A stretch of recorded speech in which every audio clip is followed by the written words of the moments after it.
नमस्कार, motive for all में आप सभी का स्वागत है। आज हम लोग पढ़ेंगे समसामयिक सामान्य ज्ञान, जिसमें पढ़ेंगे नियुक्तियाँ, पुरस्कार एवं सम्मान,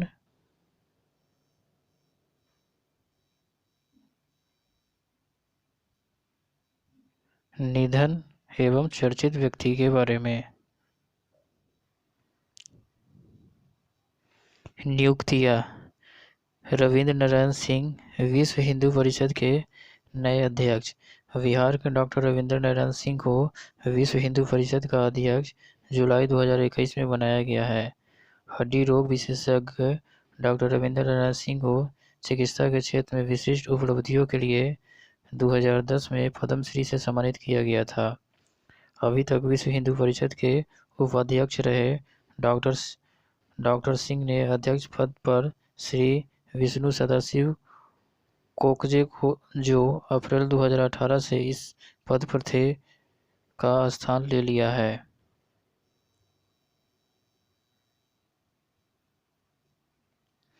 राजीव रंजन सिंह उर्फ ललन सिंह जनता दल यूनाइटेड के नए राष्ट्रीय अध्यक्ष। बिहार के मुख्यमंत्री श्री नीतीश कुमार के घनिष्ठ सहयोगी के रूप में जाने जाने वाले सांसद राजीव रंजन सिंह, जो ललन सिंह नाम से आमतौर पर जाने जाते हैं, को जनता दल यूनाइटेड का राष्ट्रीय अध्यक्ष 31 जुलाई 2021 को चुना गया है। इस पद पर RCP सिंह, जिन्हें जुलाई 2021 में ही केंद्रीय मंत्रिमंडल में शामिल किया गया था, का स्थान ललन सिंह ने लिया है। केंद्रीय मंत्रिमंडल में शामिल किए जाने के कारण पार्टी अध्यक्ष पद से स्वतः ही त्यागपत्र उन्होंने दे दिया था। 66 वर्षीय ललन सिंह शरद यादव, नीतीश कुमार, RCP सिंह के पश्चात जनता दल यूनाइटेड के चौथे राष्ट्रीय अध्यक्ष हैं। वाइस एडमिरल SN घोरमाडे नौसेना के नए अध्यक्ष।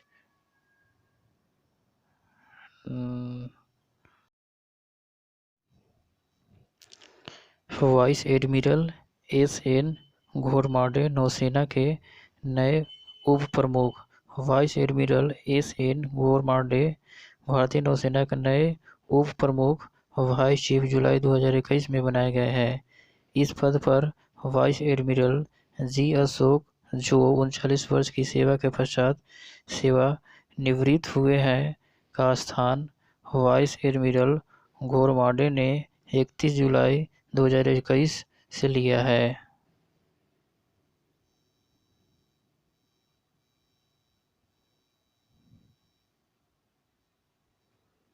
एयर मार्शल विवेक राम चौधरी भारतीय वायुसेना के नए उप प्रमुख। भारतीय वायुसेना के पश्चिमी कमान के प्रमुख रहे एयर मार्शल विवेक राम चौधरी वायुसेना के नए उप प्रमुख वाइस चीफ जुलाई 2021 में बनाए गए हैं। इस पद पर एयर मार्शल हरजीत सिंह अरोरा, जो सेवानियुक्त हुए हैं, का स्थान एयर मार्शल चौधरी ने लिया है। राष्ट्रीय महिला आयोग की अध्यक्ष रेखा शर्मा के कार्यकाल में 3 वर्ष की वृद्धि। राष्ट्रीय महिला आयोग की अध्यक्ष श्रीमती रेखा शर्मा के इस पद पर कार्यकाल में 3 वर्ष की वृद्धि सरकार ने अगस्त 2021 में की है। कार्यकाल में इस वृद्धि से वह 6 अगस्त 2024 तक अधिकतम 65 वर्ष की आयु तक इस पद पर रह सकेगी। केंद्रीय गृह सचिव अजय भल्ला के कार्यकाल में 1 वर्ष की वृद्धि हुई है। गृह सचिव अजय कुमार भल्ला के कार्यकाल में 1 वर्ष की वृद्धि सरकार ने अगस्त 2021 में की है। 1984 बैच के IAS अधिकारी श्री भल्ला को अगस्त 2019 में गृह सचिव नियुक्त किया गया था। कार्यकाल में ताज़ा वृद्धि से वह अब अगस्त 2022 तक इस पद पर रह सकेंगे।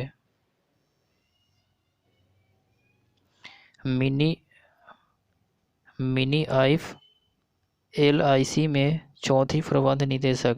भारतीय जीवन बीमा निगम LIC में विभिन्न उच्च पदों पर रह चुकी मिनी आइफ को इस कंपनी की प्रबंधक निदेशक MI सरकार ने जुलाई 2021 में नियुक्त किया है। जीवन बीमा निगम में वह चौथी प्रबंध निदेशक है। निगम में कार्यरत 3 अन्य प्रबंध निदेशक सर्वश्री मुकेश कुमार गुप्ता, राजकुमार व सिद्धार्थ मोहती है।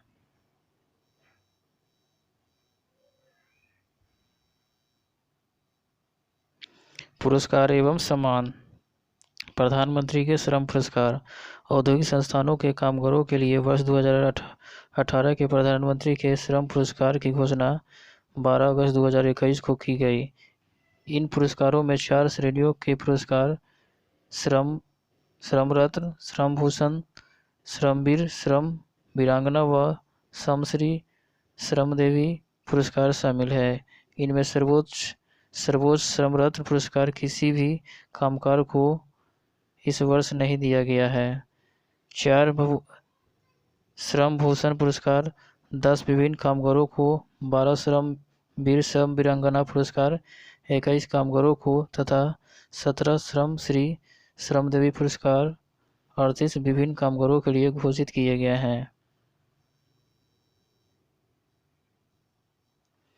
इस प्रकार के कुल 33 श्रम पुरस्कार 69 कामगारों को प्रदान करने की घोषणा 12 अगस्त 2021 को की गई है।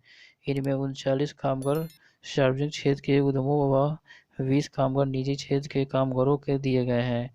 इन पुरस्कारों में श्रम भूषण पुरस्कार के तहत 1-1 लाख रुपया, श्रमवीर श्रम वीरांगना पुरस्कार के तहत 67,000 तथा श्रमश्री श्रमदेवी पुरस्कार के तहत 40,000 रुपये की राशि प्रदान की जाती है।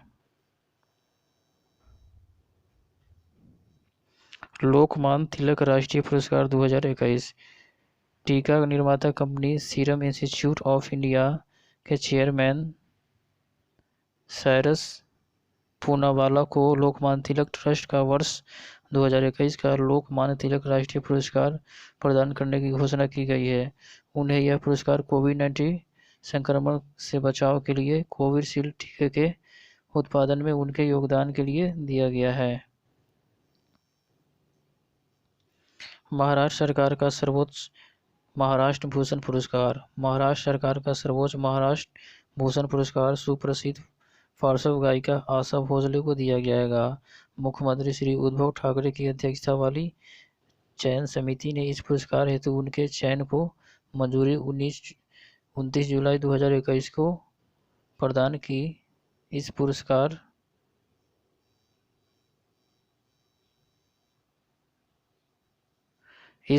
के तहत 10 लाख की राशि प्रदान की जाती है। अशोक चक्र, कीर्ति चक्र व शौर्य चक्र। 75वें स्वतंत्रता दिवस की पूर्व संध्या पर सैन्य व अर्ध सैन्य बलों व पुलिस के लिए जिन वीर पुरस्कारों की घोषणा राष्ट्रपति द्वारा की गई है उनमें 1 अशोक चक्र एवं कीर्ति चक्र व 15 शौर्य चक्र शामिल है। शांति काल में वीरता का सर्वोच्च अशोक चक्र जम्मू कश्मीर पुलिस के एसआई बाबू राम को मरणोपरांत दिया गया है। जम्मू कश्मीर पुलिस के ही कांस्टेबल अल्ताफ हुसैन भट्ट को मरणोपरांत शांति काल में वीरता का दूसरा सर्वोच्च कीर्ति चक्र प्रदान किया गया है। शांति काल में वीरता का तीसरा सर्वोच्च सम्मान शौर्य चक्र 15 वीरों को प्रदान किया गया है।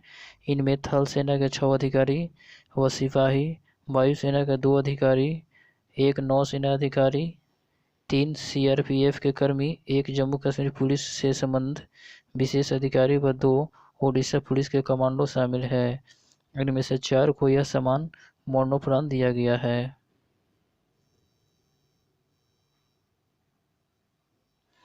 निधन।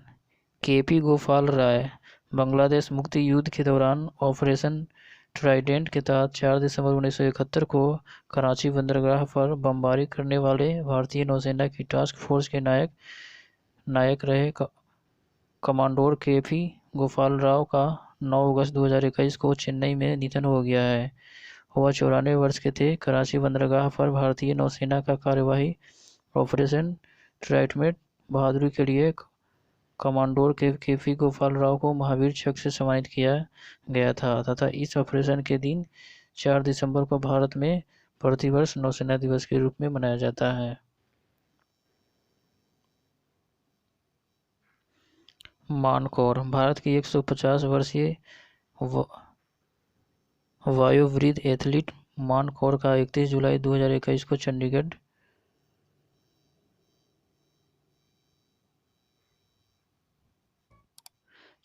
में निधन हो गया है। मानकोर ने 93 वर्ष की आयु में एथलीट करियर प्रारंभ की थी तथा पहला पदक 2007 में जीता था। 2017 में 101 वर्ष की आयु में मास्टर्स एथलेटिक्स में विश्व चैंपियनशिप उन्होंने जीती थी। 35 से अधिक राष्ट्रीय अंतर्राष्ट्रीय प्रतियोगिताओं में स्वर्ण पदक उन्होंने जीते थे। भारत सरकार ने पिछले वर्ष 2020 में उन्हें नारी शक्ति पुरस्कार से सम्मानित किया था। पद्म सचदेव हिंदी व डोगरी की प्रसिद्ध लेखिका एवं कवियत्री पद्मा सचदेव का 4 अगस्त 2021 को मुंबई में निधन हो गया। वह 81 वर्ष की थी। मूलतः जम्मू की श्रीमती पद्मा सचदेव साहित्य अकादमी पुरस्कार 1970, साहित्य अकादमी फेलोशिप 2019, सोवियत लैंड नेहरू पुरस्कार 1987, उत्तर प्रदेश हिंदी अकादमी सौहार्द सम्मान 1989, मध्य प्रदेश शासन के कबीर सम्मान व के बिरला फाउंडेशन के सर्वोच्च सरस्वती सम्मान 2015 सहित साहित्य जगत के अनेक पुरस्कारों के अतिरिक्त पद्मश्री 2001 से सम्मानित की थी। चर्चित व्यक्ति विनेश फोगाट पदक की मजबूत दावेदार मानी जा रही भारतीय महिला पहलवान विनेश फोगाट को टोक्यो ओलंपिक के दौरान टोक्यो में अनुशासनहीनता बरतने के लिए भारतीय कुश्ती महासंघ ने अस्थायी रूप से अगस्त 2021 में निलंबित किया है। निलंबन के दौरान फेडरेशन के किसी खेल एक्टिविटी में यह भाग नहीं ले पाएगी।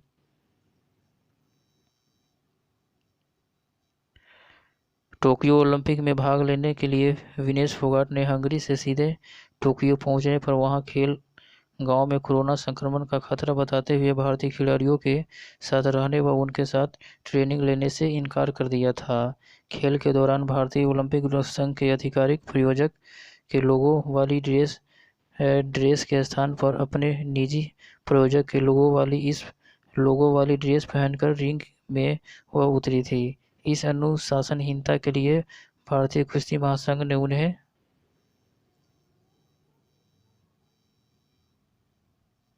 निलंबित करते हुए स्पष्टीकरण उनसे मांगा है। ऑस्ट्रेलियाई तैराक एम्मा मैक्यून के टोक्यो ओलंपिक्स में सर्वाधिक 7 पदक। टोक्यो ओलंपिक्स में भाग लेने वाली लगभग 11,000 एथलीट्स में सर्वाधिक 7 पदक ऑस्ट्रेलियाई की तैराक एम्मा मैक्यून ने जीते हैं। उन्होंने 7 पदकों में 4 स्वर्ण 3 कांस्य पदक शामिल है। अमेरिकी तैराक कैलेब ड्रेसेल के टोक्यो ओलंपिक में सर्वाधिक 5 स्वर्ण पदक। टोक्यो ओलंपिक खेलों में सर्वाधिक 5 स्वर्ण पदक जीतने का श्रेय अमेरिका के तैराक कैलेब ड्रेस को प्राप्त हुआ है।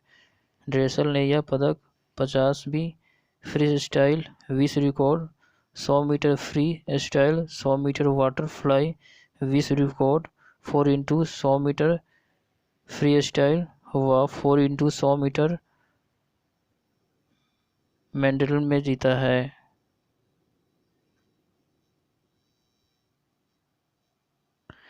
बिल गेट्स व मेलिंडा फ्रेंच माइक्रोसॉफ्ट के सह-संस्थापक बिल गेट्स व उनकी पत्नी मेलिंडा फ्रेंच ने अपनी सहमति से तलाक की घोषणा मई 2021 में की थी। उनके विवाह विच्छेद की औपचारिक पुष्टि सिएटल की एक अदालत ने 3 अगस्त 2021 को कर दी है। तलाक के बावजूद दोनों ने चैरिटेबल फाउंडेशन में एक साथ मिलकर काम करते रहने को कहा है। आपसी सहमति से हुए इस तलाक में संपत्ति के बंटवारे का कोई खुलासा नहीं किया गया है।